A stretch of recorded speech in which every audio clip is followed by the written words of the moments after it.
Welcome to the next lecture of production and operational management. So till last lecture we have discussed about the various types of productions which are going to happen in industry. In this lecture we are going to discuss about the operational management. This is Salman, Assistant Professor, Department of Mechanical Engineering, ISL Engineering College. So what is operational management and what are the various activities which are happening in operational management, that we are going to discuss. So operational management is nothing but a frame of managing the operations. So in this, the first thing we have to go is for planning. So what is planning is nothing but activities that establish a course of action and guidance for the future decision making. So for example, if you want to plan for something, if you want to come to the college, if you want to prepare for examination, you will be having some particular plan, which course you are going to study, what time you are going to study, what are the various action, how you are going to plan. So everything requires some kind of planning. Similarly, for in an operation, when you are going to complete the raw material from when you are doing a production of a product from a raw material to finish a product, so you have to undergo a number of plans. So that plans has to be properly managed. The management or the operational manager, who's your superior, he has to give the proper instruction to the subordinates regarding the how the planning has been done, basing upon the policies and the procedures of the company in which they are working. So this system includes the clarifying the roles and the focuses. So there should not be any conflict between the work which has been assigned to the persons. So what is the role in this plan, everything has to be designed. Next is organizing. Organizing is nothing but activities that establishes a structure of tasks and authorities.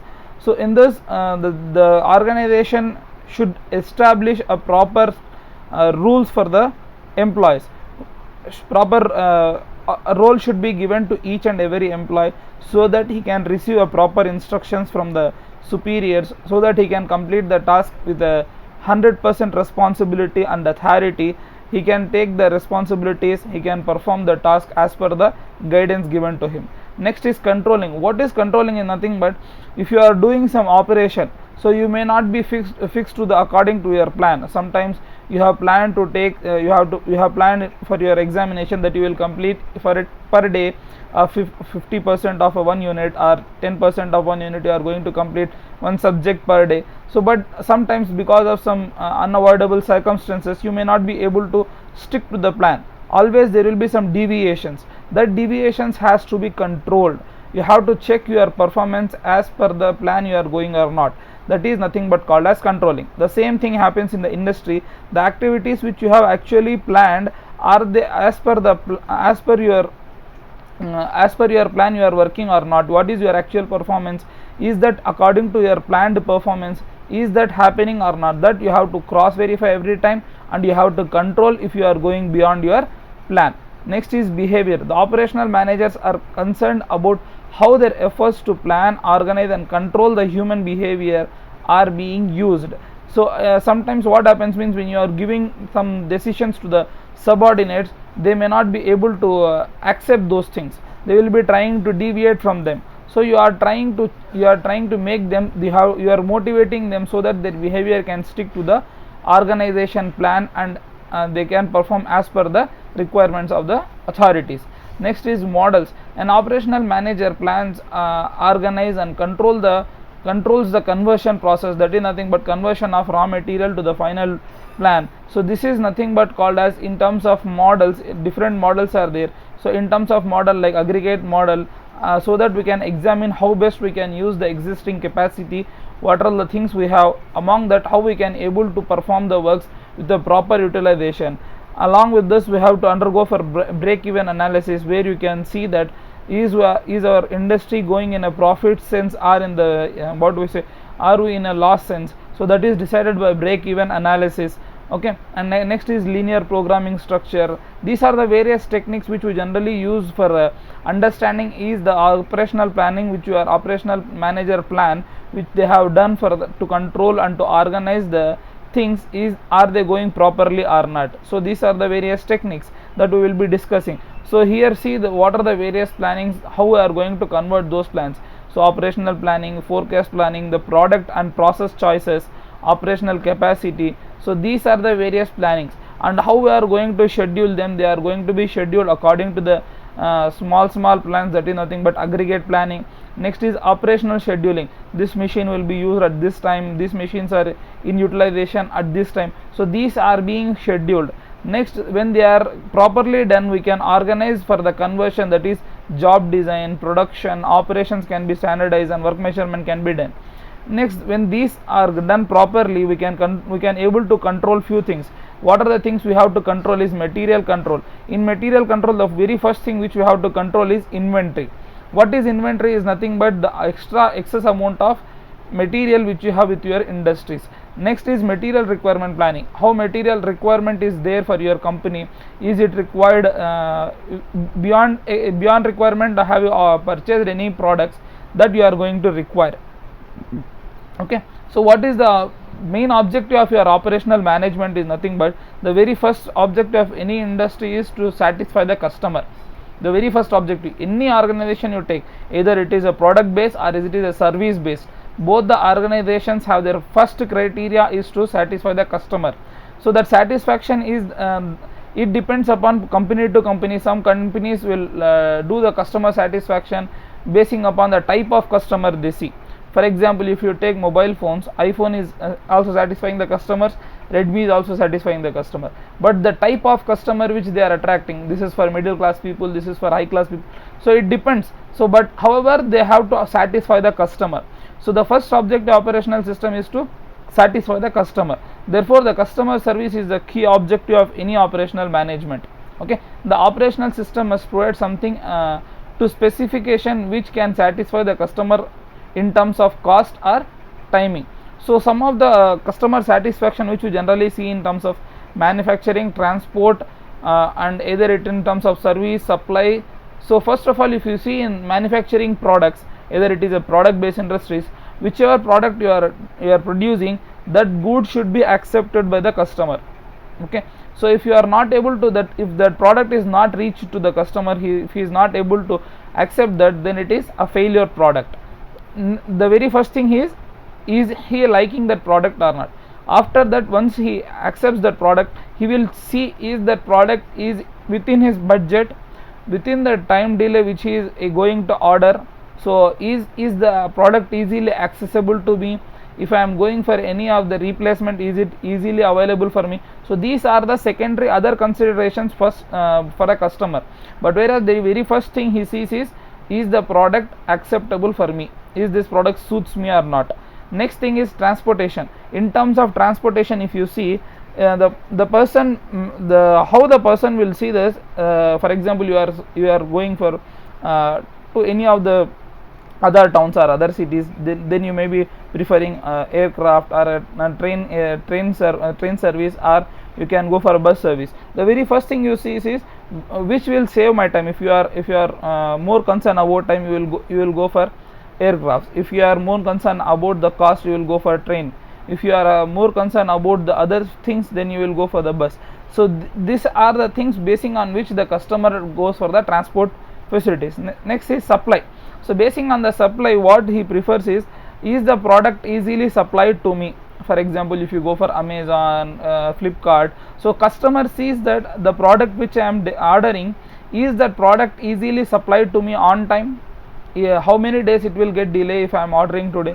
So in this way he will be seeing. After that, he will be the other consideration. Similarly, he goes for cost, timing, everything. Okay, so what is the scope of production and operational management in any of the industry? Is nothing but the production and operational management concerns about the conversion of inputs to the outputs using the physical resources which are present in your industry, so that by converting all these inputs to outputs using the physical resources, the main thing they have to meet is the customer satisfaction. So for doing this customer satisfaction, they will try to adopt the organization objective like effectiveness, efficiency, and they will try to adopt all these things. It further distinguishes itself from the functions such as personnel, marketing, finance, etc. is not concerned to the customer. They have to satisfy the customer. So first of all, when they are planning for any of the industry production management, the very first thing they will decide is the location of facilities.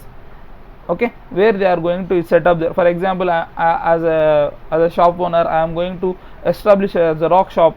So first thing I will see is is the persons who where I am keeping the Xerox shop, the locality should be good, means the number of Xerox taken in that area should be more. For example, if it is a college, if it is in the besides a court, besides a hospital, besides the hospital there is no need of Xerox shop. So besides the hospital there is a need of pharmacy. So basing on the type of location, basing on the type of what we say the industry you are going to set, it completely depends upon the type of location where you are going to start. The next thing is the plant layout. In what shape you have to, what type you have to use the plant, either it is a small plant, either it is a very big shop or a small shop. In that plant, how you are going to handle the materials which you are going to buy, either you are going to buy from the next street or from other cities or other country. So that completely depends for the product. Next is product design, process design, production planning and control, quality control, material management and maintenance. So the location of facilities, the location of facilities for operation is a long term decision. Once you start the industry, you cannot every time you cannot change it. So once you set up the shop, you cannot change it frequently within a 6 months, 3 months. So you will be having a long plan. To set up a shop, you should be like you should run this shop for 2 years, 3 years, so that I can earn from this. Until unless you get the loss, you will not able to change the location. The very next thing is the plant layout, material handling. What is plant layout? Is nothing but the arrangement of facilities. For example, if you go to any of the medical shop, you can see that the medicines will be properly arranged. So those medicines which are regularly required, they will be keeping those medicines in the lower rack, and similarly the medicines which are rarely used, they will be keeping them at a higher end, or they will be keeping it in a warehouse. Similarly, when you are working in an industry, so they will be having different departments. So those departments, they will be arranged the plant your shop floor in a proper way, so that the easily accessible departments will be in the starting. Okay. Next is material handling, refers to the moving of material from the store to the room, or from the room one machine to the other machine, or from your shop floor to the customer. So whatever it may be, how properly you have to handle the machines. If you are not properly handling the material may become damaged. Okay. The first the plant layout and the plant location and the layout of the plant. So this is a very important topic in your syllabus. So again we are going to see further about this. The plant location refers to the choice of region and the selection of particular site for setting up of a business or factory, as I have told the example of a Xerox shop. But the choice is to be made only after considering the cost and benefits of different alternative sites. Obviously, if for example I have told that the Xerox shop can be assembled in the place of near the school or what we say the courts. So but if the cost of shop is too much, you cannot take that chance, because your investment may be less. So the investment should be also be considered. It is a strategic decision that cannot be changed once taken. Yes, once you have laid the plant, you cannot considerably change for every 2 months or 3 months. Okay. The business should try to make an attempt for optimum and ideal location. What is an ideal location? Ideal location is one where the cost of the product is kept at the minimum. So the cost involved in that is minimum. Okay.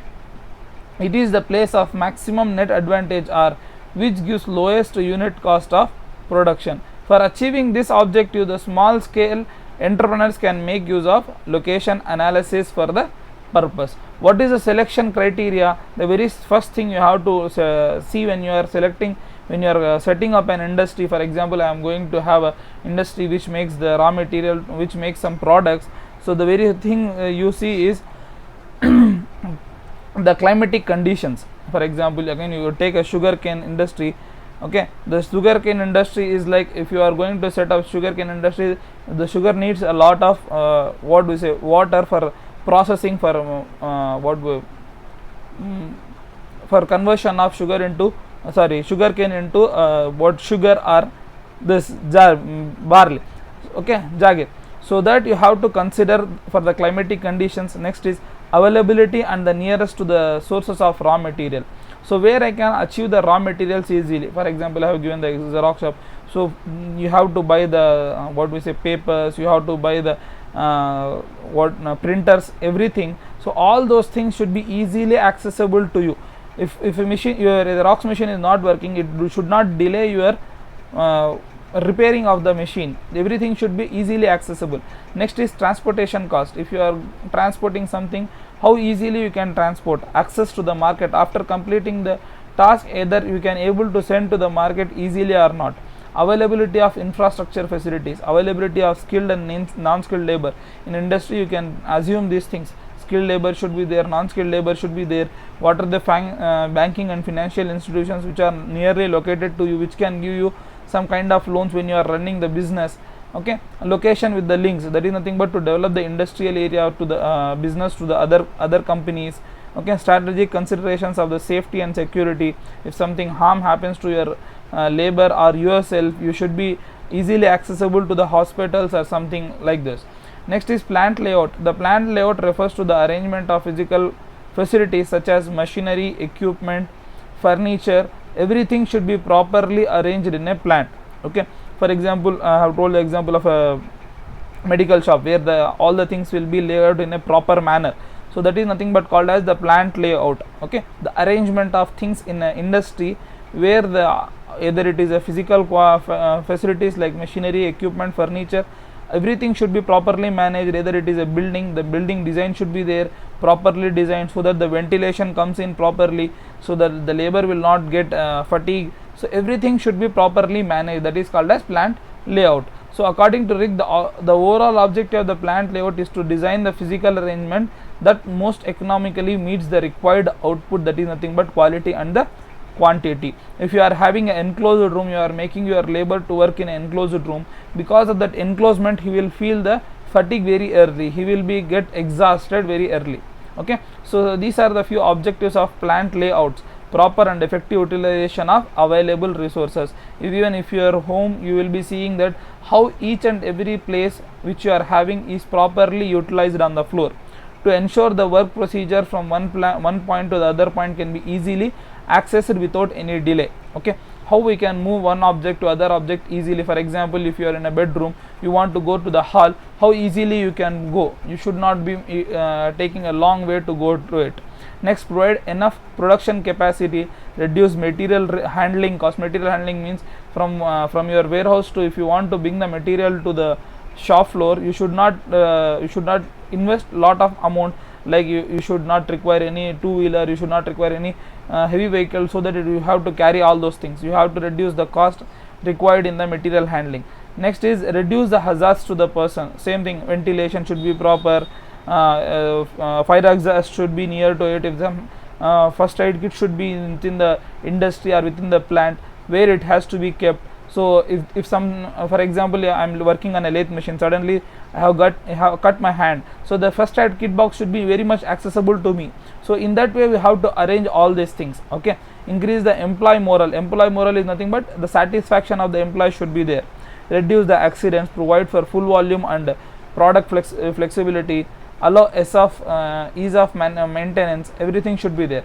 So in plant layout we have different types of plant layouts. The few of them are product or line layout, process or functional layout, fixed position or location layout, combined or group layout. So production or line layout is nothing but, for example, if some raw materials come into your industry, if it is going to convert to some product, all the things, like all the machines will be arranged in a sequential way, one after the other. First operation will be kept at the first machine. For example, you can see some of the videos of some industries where they will be having a conveyor belt. So in that for example, your what do we say, cool drink bottle itself, the bottle will come, the cool drink will be filled, the cap will be fixed, after that the bottle moves and it will be kept in a cotton box, then it is sealed. So everything happens in a proper sequential way, so that is called as product or a inline layout. So inline layout is nothing but all happens in a sequence, one line. Okay, within a single line. So the raw material moves very fast from one workstation to other workstation with a minimum work in progress storage and material handling. The grouping of machines should be done keeping in the mind of the following general principles. All the machines, tools and other items of the equipment must be placed at the point demanded by the sequence of operation. There should no point where one line crosses the other line, where no two machines should be intersecting. The material may be fed where they are required for the assembly but not necessary at one point. Okay, so this is the product line. So product A goes through this line, so all these machines are in this way. Product B uses this machine, so these machines are kept in this line. Whereas you see this, the product A requires lathe machine first, the product B requires the lathe machine at fourth position. So basing on that, we are going to arrange your machines. Next is process layout. So basing on the processes, for example, all the machines are similar type of machines will be kept in the one step, the process which are happening. So in this type, the layout machines are similar types are arranged together, that is the same machines. All the lathe machines are kept at one position, all the drilling machines will be kept on one position, all the milling machines will be kept on one machine, so that if some person want to access to the lathe machine, he has to go to that section. If some person wants to use the drilling machine, he has to go to that section. The grouping is completely based upon the process, how the process is going to be happen. Therefore the machines are installed in the plant which follows the process layout. Hence such layout typically have the drilling department, milling department, welding department, all the departments will be different. So the work which has to be done is allocated to machine according to the loading schedule. Okay, so these are the various operations. So the first, all drilling machines are there. For this drilling machine will first go milling, after the planning to milling, after milling it has to go to welding. So these are the various steps which it follows. And there is another part, the part B will start with the milling, it will go to drilling department, after drilling department it will go to planning department, again welding. So it depends, but whereas if you see, all the drilling machines are in a same section. Okay, so that is process. Next is fixed position or location layout. In this layout, the major parts being produced is fixed at one location. For example, your big machines will be kept at one position. Costly machines like if you are having some CNC machines, some costly machines which are not regularly used, that will be kept in a fixed position. Whenever the time is required, we will go to that machine and we will be trying to use that. All the facilities are brought and arranged around one work center. So this type of layout is not relevant for small scale industries. Okay, so the example, shipyard. So shipyard is fixed, it cannot be moved from that position. So the material, labor, equipment will flow into the shipyard. After that, the finished product will be coming out. That is nothing but your ship will be coming out. Next is combined layout. Combined layout is nothing but you will be using any two process of this, any three process among the product line or line layout or process layout or fixed layout.